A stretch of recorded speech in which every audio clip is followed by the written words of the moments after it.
Messieurs, dames, bonjour, bienvenue dans cette nouvelle vidéo. Vous avez vu cette miniature et vous n'avez pas pu vous empêcher de cliquer. Bastien est derrière la caméra. Bonjour.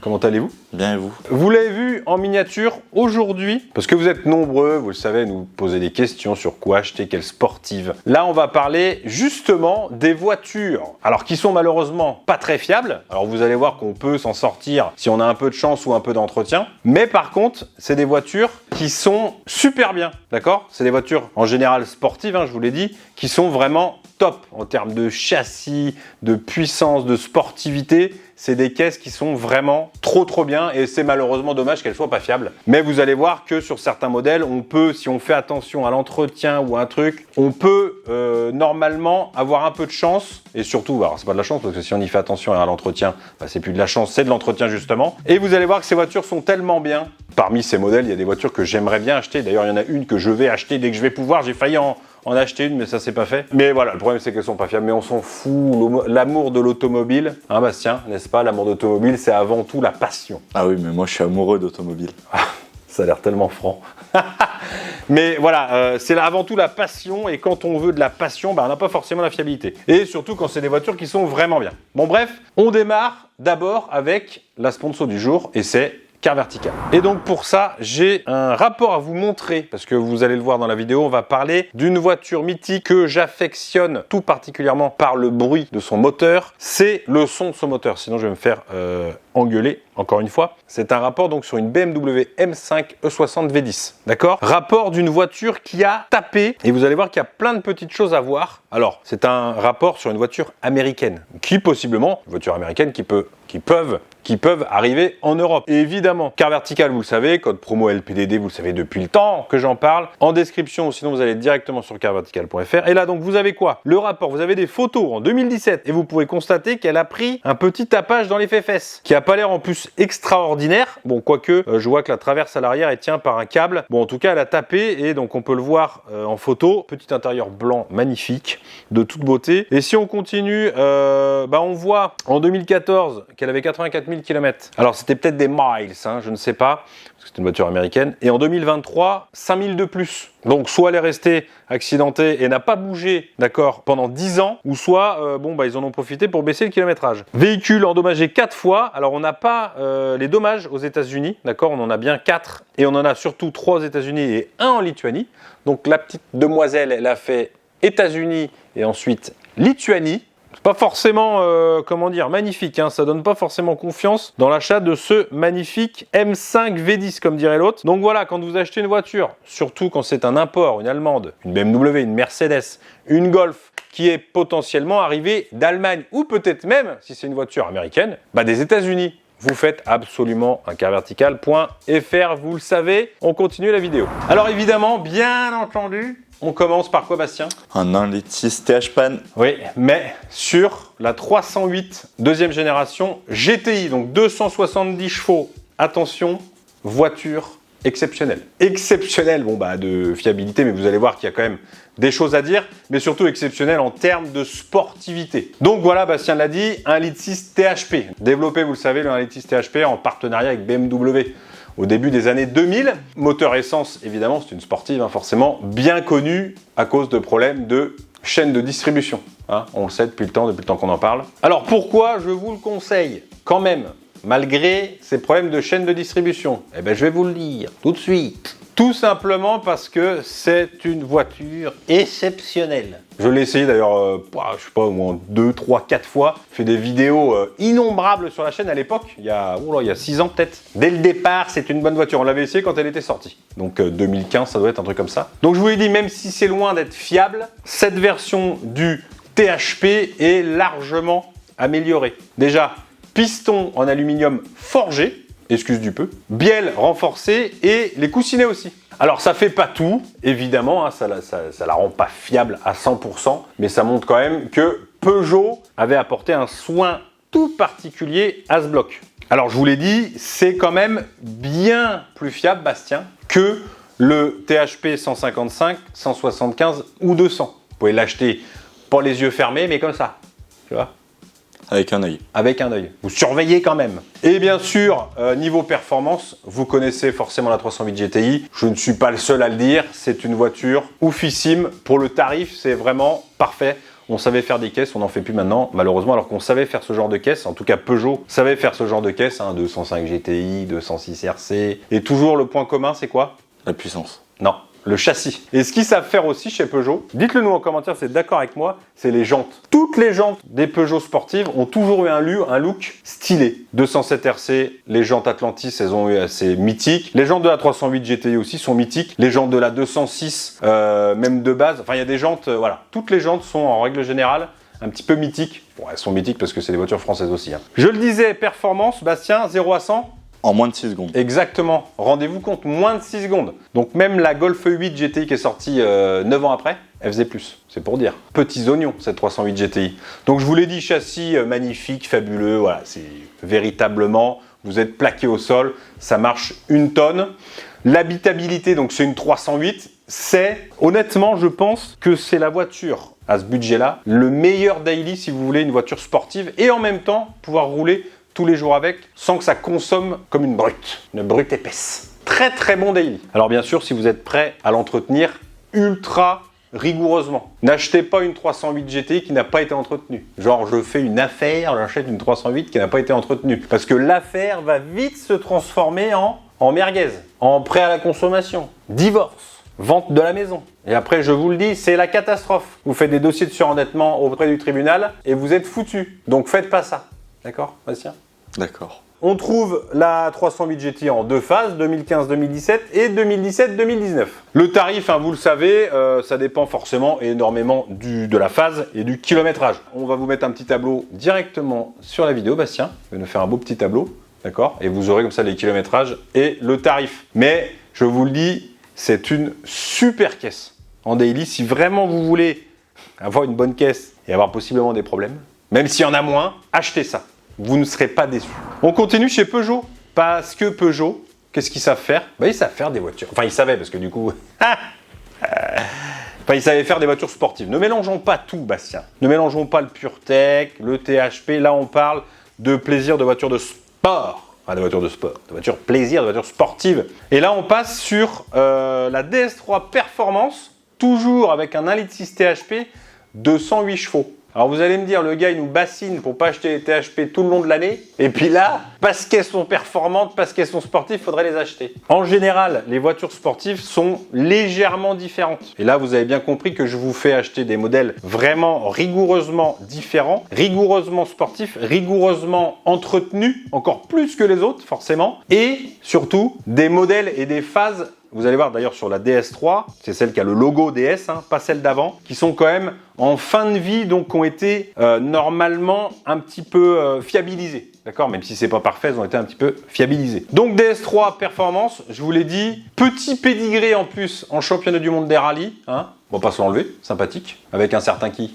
Sébastien Loeb. Exactement. Donc je vous l'ai dit, on parle bien de celle qui a le logo DS et non pas la Citroën DS3 qui est sortie quelques années avant, d'accord? On mettra une photo, Bastien mettra une photo, qu'on soit d'accord, d'accord? Pourquoi cette version bien spécifique, je vous l'ai dit? Parce que c'est l'une des dernières, donc elle a été relativement fiabilisée. Et là, c'est bien un 1,6 THP de 208 chevaux. Donc le bloc est un petit peu différent, même beaucoup, de la 308 GTI d'ailleurs. Parce que déjà, il fait pas la même puissance, hein, il fait 70 chevaux de moins. Il n'est pas forgé. C'est une évolution du THP des 207 RC et des Mini Cooper S. Bon, c'est un pedigree qui est pas ouf, mais bon, je vous l'ai dit, c'est les dernières versions, d'accord? Il est un petit peu retravaillé, un petit peu fiabilisé. Il est loin d'être increvable, mais si on le compare aux versions 175 et 200, c'est quand même beaucoup mieux. Donc les soucis de tendeur de chaîne, de turbo sont quand même nettement plus rares. Même s'ils existent, ils sont plus rares, d'accord?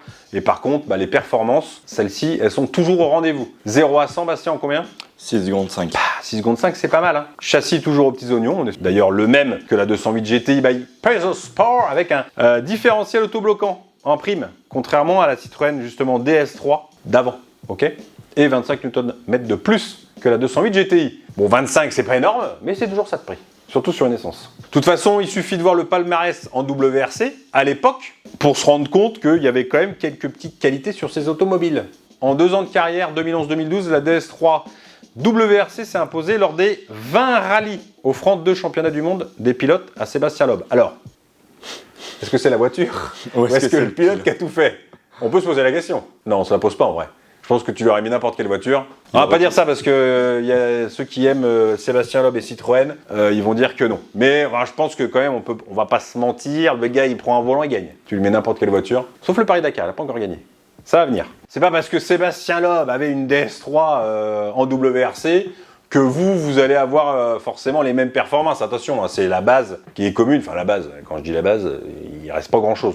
Enfin bon, bref, c'est pour vous dire que voilà, DS3 Performance, c'est quand même sympathique. Et en plus, il n'y en a pas beaucoup. Donc ça va devenir un collector. Un collector pas fiable, mais ça va devenir quand même un collector. On vous met évidemment les prix en dessous. Alors c'est un peu cher quand même. Mais bon, ça prouve que c'est une bonne bagnole. Surtout que c'est une voiture, je vous l'ai dit, quand même plutôt rare. Alors on continue avec... Ça c'est beau. Ça c'est beau, mais alors quelle catastrophe de fiabilité. Mais elle a tout est bien, sauf qu'elle est pas fiable. Autant elle a fait un bruit de malade mental, autant elle est vraiment une fiabilité horrible, atroce. Moi je voulais en acheter une, tout le monde me dit mais achète pas ça. Je dis bah si, je veux acheter ça. Limite t'en as pas marre d'acheter des merguez? Bah non. Parce que la passion de l'automobile, c'est ça. On achète une Alfa Romeo, on achète une BMW M5 V10. Oui, monsieur. Oui, Bastien. Pauvre coussinet. Oui, les coussinets, vous le savez, on avait fait une vidéo avec Joris à l'époque où on faisait que de la mécanique. On en avait une. Comment vous dire? Les coussinets étaient partis très très loin. Bon d'ailleurs la voiture était partie d'ailleurs complètement très très loin. Alors elle, bon bref on va pas en reparler mais kilométrage pas bon, les jantes, enfin bon c'était une catastrophe. Donc M5 E60 V10 5 litres 507 chevaux. Quand t'as dit ça, t'as tout dit. Là ça déborde, ça dégueule de passion. Vraiment hein. J'en aurais une de toute façon. Peu importe les moyens, peu importe le kilométrage, j'en achèterai une. Non mais Bastien, quand vous entendrez rugir ce moteur, croyez-moi que vous me direz, vous aurez même pas besoin de me dire quoi que ce soit, d'accord? Vous aurez des frissons, ok? On prend le pari ou pas? On prend le pari. Allez. Donc si vous êtes nostalgique de l'âge d'or du V10 en Formule 1, à l'époque où quand tu regardais la Formule 1, tu la regardais pas, tu l'écoutais. C'était vraiment magnifique. Et qu'évidemment, vous avez envie de perdre votre permis en peu de temps et qu'en plus, en perdant votre permis, vous ferez des coussinets de bielle. Donc en fait, vous allez vraiment tout perdre. Donc là, c'est pareil. Hein. Dossier de surendettement à la Banque de France, divorce. Là, vraiment, c'est une catastrophe. Hein. Croyez-moi. Non, mais ça peut devenir. Croyez-moi, c'est une caisse à 40 000 € quand elle est bien, propre. Alors, pareil propre. Hein. Mais alors, si vous avez toutes les merdes du monde qui tombent dessus, déjà les 40 000 €, quéquette. Et après, si vous la faites importer et que le kilométrage n'est pas bon, méfiez-vous, faites attention, malheureux. Faites attention. Mais de toute façon, il n'y a personne qui achète ça. Enfin, très peu de gens. Parce que c'est tellement difficile. Moi, je peux me permettre d'acheter une M5 V10 parce que, voilà, Joris, en plus, la passion, forcément, va faire qu'il se fera un plaisir de la réparer. Il y aura forcément quelque chose qui ne marche pas. V10, 5 litres, Bastien, atmosphérique. D'où le bruit. Oui. D'où le bruit. Donc, il vient de la Formule 1, parce qu'à l'époque, donc BMW était motoriste en F1, vous le savez certainement, avant de devenir même une équipe d'usine avec Williams pendant la première moitié des années 2000, et évidemment après avec Sauber jusqu'en 2019. Bon, le son, je vous l'ai dit, la sonorité, elle est incroyable. Bastien vous mettra un bruit de M5 V10 d'origine. Alors, s'il y a une ligne, là, n'en parlons même pas. Ça devient n'importe quoi. Mais la M5 V10 n'est pas qu'un moteur. Il y a un châssis avec des suspensions pilotées, entre parenthèses, qui peuvent tomber en panne aussi. Propulsion, tiens donc, berline 5 places, 500 chevaux roue arrière. Donc, je t'explique pas le bordel. Si jamais il pleut un petit peu, là, il y a de fortes chances, de toute façon, il y a de fortes chances qu'une M5 V10 ait un jour glisser et malheureusement tomber dans le fossé ou pris un arbre. Méfiez-vous, car vertical, on le dit jamais assez. Il y a quand même un différentiel à glissement limité et une boîte de vitesse pilotée, la fameuse. C'est peut-être le plus grand des regrets pour les fans. Moi, ça me dérange pas, j'aime bien les boîtes automatiques, mais en Europe, elle était sortie que en boîte automatique. Alors qu'en boîte automatique, SMG à 7 rapports. Alors que aux États-Unis, pays de la boîte automatique, ils l'ont sorti en boîte manuelle. Alors on va savoir ce qu'ils ont foutu, BMW, je sais pas pourquoi. Si vous trouvez sur le bon coin une M5 boîte manuelle, c'est qu'elle est d'Amérique. Et c'est qu'elle a forcément été importée. Alors là, importation des États-Unis, quart vertical obligatoire. Enfin, Je vous le dis ça comme ça, vous en faites ce que vous voulez. V10, 507 chevaux, performance oufissime, 0 à 100 en 4 secondes 7. Je peux vous dire qu'à l'époque, c'était une des voitures les plus rapides du monde. And the world. Bridé à 250 km/h, mais une fois débridé, tu passes les 300, mon gars, t'imagines? Ah non, mais là, c'est pas... Parce que c'est elle qui le fait toute seule. Et puis en plus, la SMG, mon gars, elle te met des à-coups, comme la M3 E46. Enfin, pas comme, mais c'est la même boîte, à peu près. D'accord? Ça te met des coups de trick dans le cou, là. Pah! Rien que d'y penser. J'en ai jamais essayé, hein, mais je sens que quand j'en aurai une, oh là là, quel pied je vais prendre. Bon, je vais peut-être le regretter après, certes, mais j'en aurai une, je m'en fous. Je m'en fous. Donc la fiabilité, je vous l'ai dit, parce que c'est quand même ça qu'on va parler, c'est, on va pas se mentir, c'est pas ouf. C'est quand même compliqué. Même entretenu, mais vraiment au pied de la lettre, tu vois, à l'huile, parce que de toute façon, l'huile qui était préconisée n'était pas bonne. Donc en fait, c'est ça le problème. Le gros problème, c'est les coussinets de bielle, d'accord? Coussinets de bielle à remplacer, on mettra des plans de la vidéo qu'on avait fait, où vous allez voir la gueule des coussinets, à remplacer tout. Bon, celle-là, à mon avis, ça faisait longtemps qu'elle n'a pas été faite. Tous les 80 000 km. Il n'y a pas de... non, non, tous les 80 000. Si ça n'a pas été fait, tu le fais. Alors, ne faites pas, n'achetez pas une M5 V10. Si c'est pour l'acheter, s'il vous plaît, il n'y en a pas beaucoup à vendre. Si c'est pour l'acheter, la garder un an et la revendre, et rien faire. Parce que le gars d'après, il va faire la même chose que vous, l'autre, il va faire la même chose que vous, et on se retrouve avec un truc qui n'a jamais rien eu de fait. Il y a aussi les Vanos. Tu as des Vanos hein, sur les moteurs BMW et il y a aussi des problèmes dessus. La boîte SMG, c'est pas oufissime non plus. Tu as des problèmes de pompe hydraulique qui est assez fragile. Les embrayages, évidemment, bon, bah là, c'est un peu, bon, on va dire, c'est presque normal. L'autre, ça fait 500 chevaux au cul.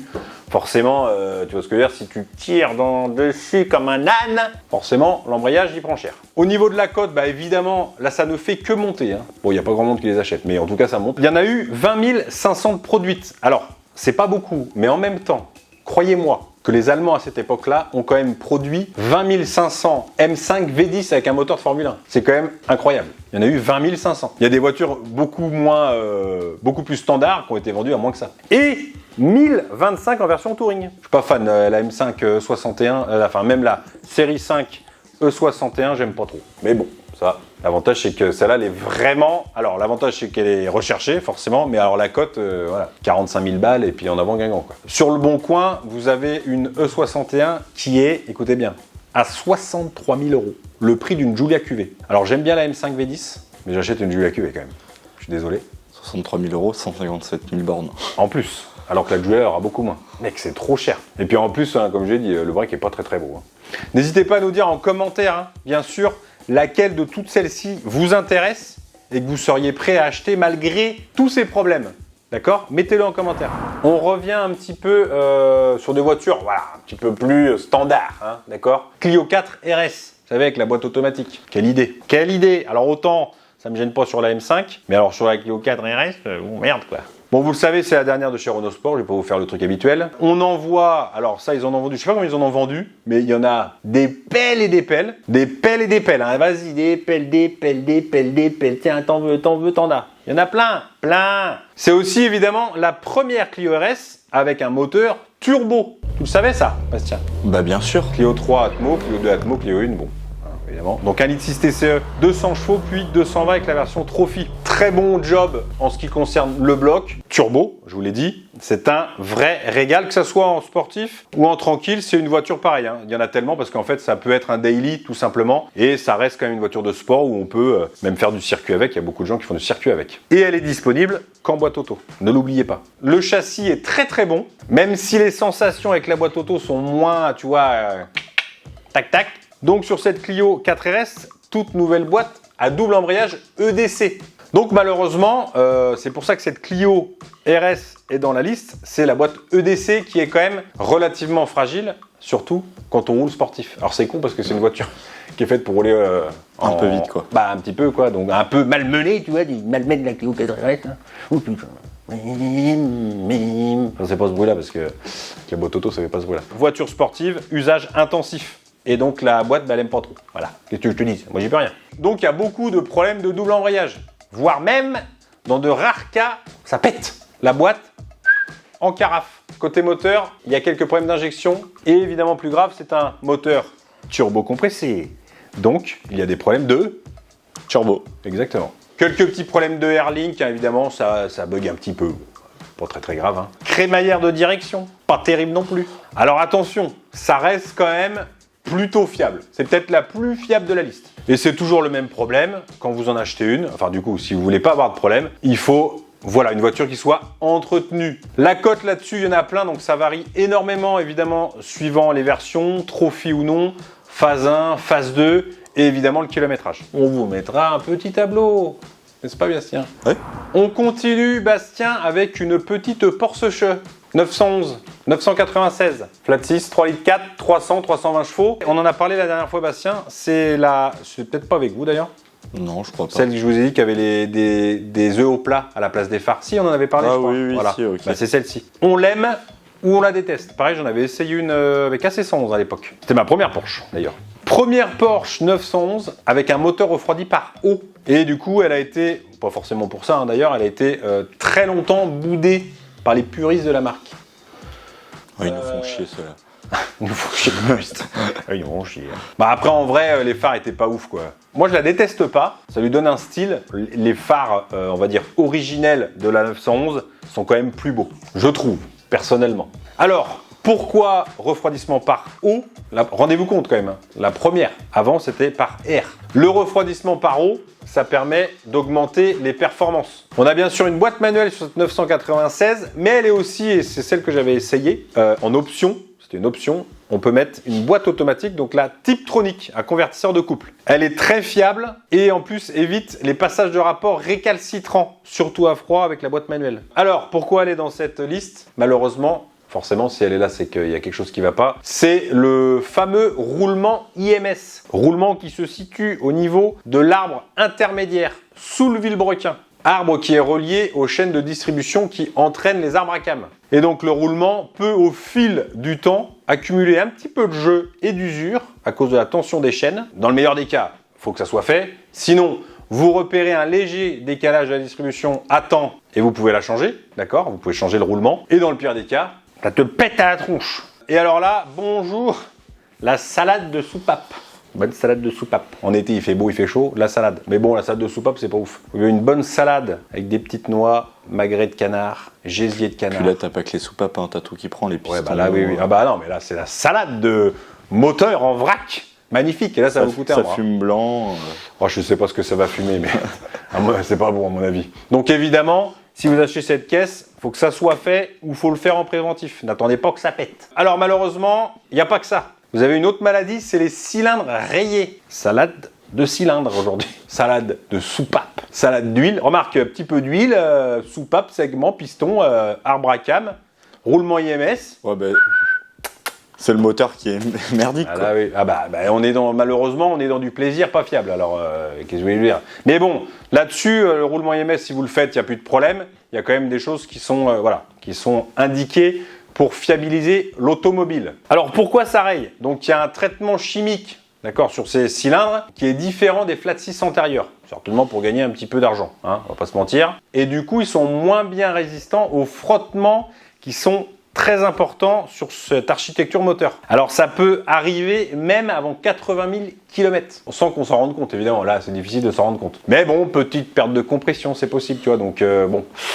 Pas simple, hein. N'ayez crainte, c'est quand même beaucoup plus rare que le problème de roulement IMS, ok? Mais bon, il faut y penser si vous en achetez une. Si vous aimez les œufs au plat sur une salade de soupape, un refroidissement à eau. 996, oui. Et un petit peu d'huile, hop, hop, hop. Il y a aussi des roulements IMS qui n'ont jamais rencontré de problème, ou les cylindres pareils. Hein.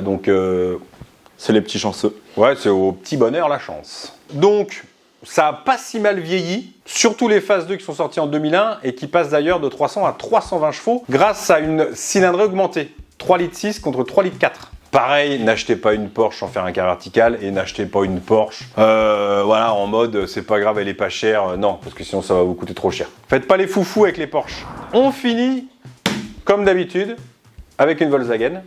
Waouh. Une Golf 4 R32. Magnifique. Golf 4 R32, c'est la plus belle. Ah bah très belle, très. Et puis R32, oula, alors très cher par contre. Hein. VR6, 3 litres 2, 241 chevaux à l'époque où les numéros, ça voulait dire quelque chose. Vous le savez, on en a parlé dernièrement sur la Bentley Continental GT avec le W12. Donc là, c'est c'est la même. Le W12, c'est 2 WR6. 2 VR6, pardon, je me perds dans les V, dans les W, tous ces trucs-là. C'est 2 VR6. Donc le VR6, un V6, c'est comme ça, et un VR6, c'est comme ça. Ok, les pistons sont vraiment presque alignés. Quand vous le voyez, vous ouvrez le capot, Bastien il va vous ouvrir un capot de VR6 et on voit bien, enfin comme ça plutôt d'ailleurs, on voit bien que les cylindres sont proches. Hein, que sur le cache moteur, je crois que, en tout cas sur la Golf 5 ça se voyait, je sais pas si sur la Golf 4 ça se voit. J'en ai jamais vu en vrai de Golf 4. Golf 5 R32, j'en ai déjà une. Bruit pareil, hein, magnifique. Hein. Attention, attention.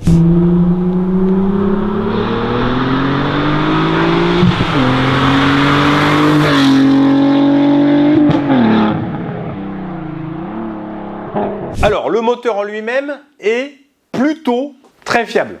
Alors, vous allez me dire pourquoi il est dans cette liste, je vais vous le dire juste après. La Golf 5 R32 que j'avais, je crois qu'elle avait 250 000 km et il me semble qu'elle en avait en plus d'autres qui n'étaets pas prévus. Donc ça, on l'a su qu'après. Enfin, c'était pas la mienne, on me l'avait prêté. Attention, hop, hop, hop. Moi je vends pas des voitures qui ont le kilométrage truqué. Hein. Donc performance, 0 à 100, 6 secondes 6. Vitesse max, 950 km/h. Ça marche. Transmission faussement intégrale. C'est un Haldex. Vous avez certainement entendu parler d'Haldex. On en avait une sur la S3 aussi. Haldex, c'est le fabricant du système. Pour la faire courte, c'est une boîte de transfert pilotée par un actionneur doté d'un embrayage multidisque. La boîte de transfert, pas l'actionneur. Quand votre caisse elle a besoin de beaucoup de motricité à l'accélération, par exemple, le calculateur il dit vas-y, il envoie à l'actionneur, bam, embraye, l'Haldex, paf, arbre de transmission et les roues arrière, paf, elles prennent du couple. Donc on n'est pas sur une vraie transmission intégrale, on est sur une voiture qui, la plupart du temps, est en traction. Et puis quand il y a besoin, ça met sur les 4 roues. Système néanmoins très efficace, mais je vous l'ai dit, attention à la fiabilité. D'accord? Si pareil, c'est souvent à cause de ça, on va pas se mentir, sauf les PureTech. Sauf si l'entretien n'a pas été fait. Enfin si, sauf si l'entretien a bien été fait. Je sais pas comment vous le prenez, vous le mettez dans le sens que vous voulez. Volkswagen ne préconise la vidange de cette boîte de transfert que tous les 3 ans, que tu aies fait 3000 km ou 70 000. Merci les constructeurs. Donc du coup, l'intervalle est beaucoup trop long. Il est recommandé de faire une vidange de l'Haldex tous les 40 000 km. Alors pourquoi ils le font pas? Parce que c'est chiant à faire. Allô, les concessionnaires, on va vous repousser. De toute façon, ça tombera en panne dans 10 ans. Et dans 10 ans, ils payeront. Voilà, ça nous fera du boulot. Mais c'est comme ça que ça se passe. Hein. Faut pas croire que les gens, ça soit un hasard. Hein. Enfin, les concessionnaires. Les marques. Par exemple, avec le PureTech. Hein. Voilà, non, parce que là, c'est trop rapide. Le problème du PureTech, c'est que la panne, elle est venue 2 ans après, tu vois. Normalement, ces trucs-là, ça vient 10, 15 ans après. On s'en fout, toi, les constructeurs sont là, mais ils reviendront, ils payeront. Bah non, là, ça tombe tellement vite. Faut toujours qu'ils reviennent sur le tapis, le PureTech. Hein. Faut vraiment qu'on en achète un, qu'on le mette là. Moteur de l'année. Comme ça, on pourra lui parler directement. Attention aussi aux exemplaires qui ont la boîte DSG, hein, on l'a déjà dit assez souvent. Boîte assez fragile, pour éviter les ennuis, bon bah prenez une boîte manuelle, même si la DSG est quand même cool, on va pas se mentir. Et l'autre gros souci de fiabilité sur la Golf R32, la Golf 4, c'est la distribution par chaîne, qui a tendance à se décaler à partir de 100 000 km. Et je crois que sur la Golf 5, c'est pareil aussi. Il y a des problèmes de chaîne de distribution. C'est un peu la merde. Hein. Distribution a changé. Et croyez-moi, sur un VR6, même s'il prend pas beaucoup de place, ça coûte un peu cher. Bon, et puis après, on a évidemment, c'est une Golf, ciel de toit qui se décolle. Hein. Ça, c'est toujours comme ça. La base des Volkswagen des années 2000, c'est le ciel de toit qui se décolle. Voilà, c'est comme ça. Elle a été produite que de fin 2002 à début 2004. 14 000 exemplaires vendus quand même. Bon bref, vous l'avez vu dans cette liste de voitures sportives, pas fiables, mais tellement bien. 308 GTI, Golf 4 R32, M5 V10, mais que des caisses que j'ai envie d'avoir ça. Mais en fait, je suis attiré par les merdes. Mais je vous l'ai déjà dit la dernière fois. Bah, vous avez osé me dire ça la dernière fois et je vous ai rien dit? Si, j'ai dû vous envoyer chier. Oui. Mais c'est la passion ça.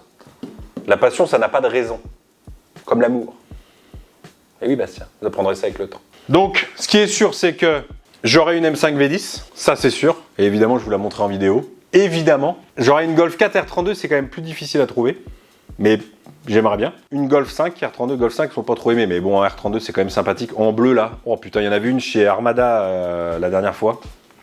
Elle était belle celle-là. Et puis bon, bah à la limite, une 308 GTI, mais c'est moins... ça me fait moins peur, bizarrement. Une M5 V10, mon gars, quand t'achètes ça, surtout quand tu l'achètes en garage et qu'il faut la garantir après, je peux te dire qu'il faut avoir des... bien accrochés. Pas forcément grosses, hein. Attention, mais bien accrochés. Sur ce, ciao. À la prochaine. Salut Bastien. Salut Bastien. Merci d'être venu, hein. Ouais.